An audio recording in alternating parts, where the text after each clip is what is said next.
Good morning, everybody. Good morning.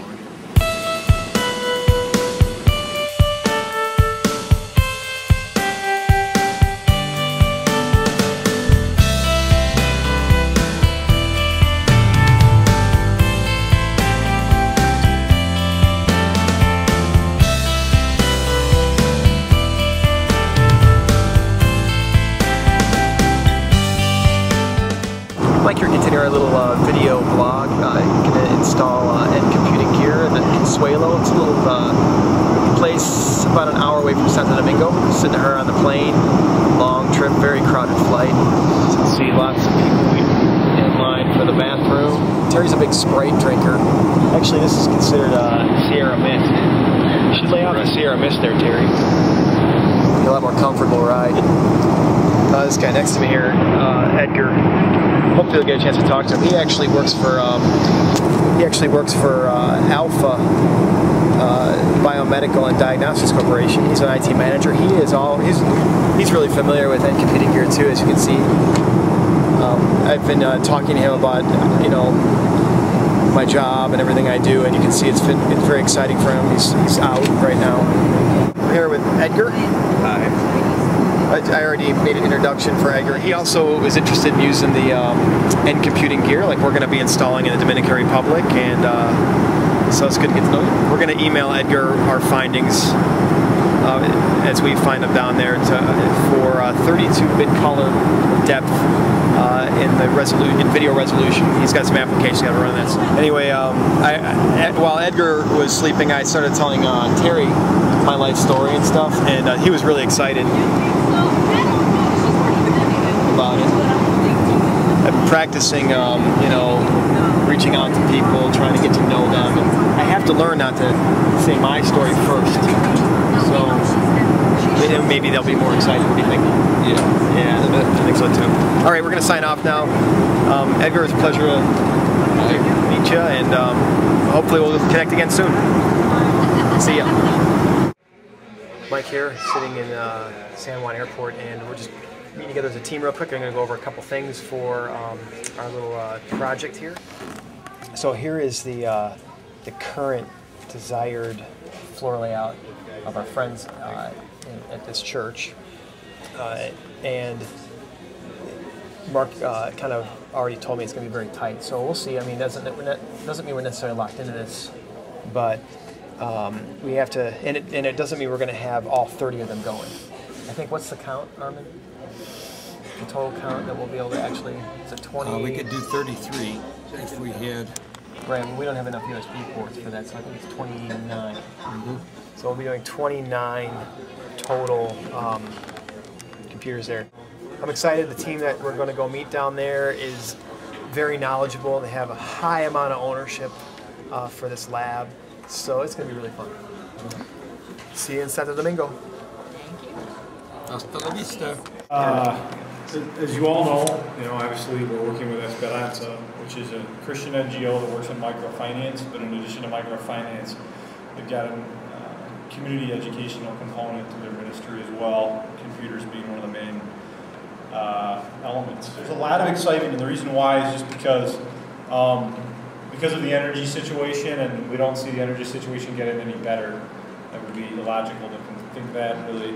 And really, like we were looking at the numbers, we think this is maybe 16% of the energy consumption of a regular lab, potentially, or 10% even, because you're using way less CPUs. And so in a country that's got major energy crisis and problems, and also there's not a lot of money going around, when you can buy 2 or 3 computers to support an entire lab as opposed to 25, 30, plus there's all the whole logistic. Even if we do computer donations, then we have to pay for that and bring it all down. The way it works now, like the CPU you see right there, that was purchased locally. You can support the local industry a little bit more. It's just a better solution all in all. And also, they're really excited, Esperanza is, because it's going to allow the administrators to have a lot tighter control on what softwares and what downloads are on these computers. Because now you're going to have limited access to what you can download or what you can load onto these computers, because you're only going to have like 3. And cool, Armin's got some pretty cool plans for that too. He is, you're doing a Cronus, correct? So we get that? So he'll actually, if all goes well, he'll actually have a somewhat automated reset, so that if the computer gets completely like trashed, virus wiped out, whatever, they can choose to reformat it, and it's all on the same computer. Now So- you have to do that when you load the operating system onto the computer, This is right? after we get it the way we want. Okay. We snap an image of it. It gets stored on a hidden partition on the hard disk, and we can also burn a DVD so that if the hard disk totally fails, and when the computer's coming up, normally you don't do anything, but you hold the F11 key down, and it'll say, do you want to restore the pre-stored image?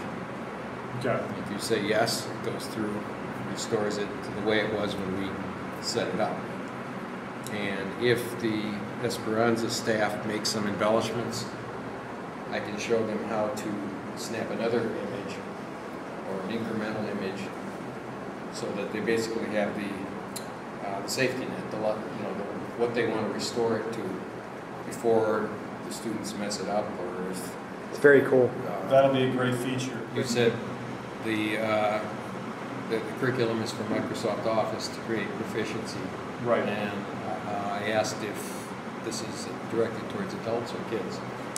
No, it's everything from, like I said, second graders to adults. How many, like, what do you think the impact is in this community? Like, how many people you think this is gonna In impact? Consuelo, he's got a really high enrollment. I think it's somewhere between 300 and 400 students. Isn't that awesome? So Is this a school? this is an Episcopalian church that's got a Christian school, but they've also got a computer lab that serves the school, but also the whole community as a whole as well. So, It's really well run. This is a model lab, which is why we want to do the pilot project. And that's the model they're trying to build, is like a small area with 6 to 10 computers for internet that's open all the time, and then 25 to 30 on the other side that's for instructional use. all right. Well, we're just finishing up day one. We had just a really great but long day. We started at 6 a.m. Had pretty uneventful flight, met some great people, and had, I think, one of the easiest times through customs ever, since customs wasn't even there. They just waved us right through. Didn't have any problems at all, and had one casualty. We busted, or actually one of the computers for the lab, we had brought one up, or one was sent up to us. We brought it back with us, and that computer got pretty smashed up in transit, so we were able to put it back together. Terry got the dent out, and I think that's pretty much it. So we're looking forward to just a great day tomorrow, and this is where it's all going to really begin. So see you tomorrow.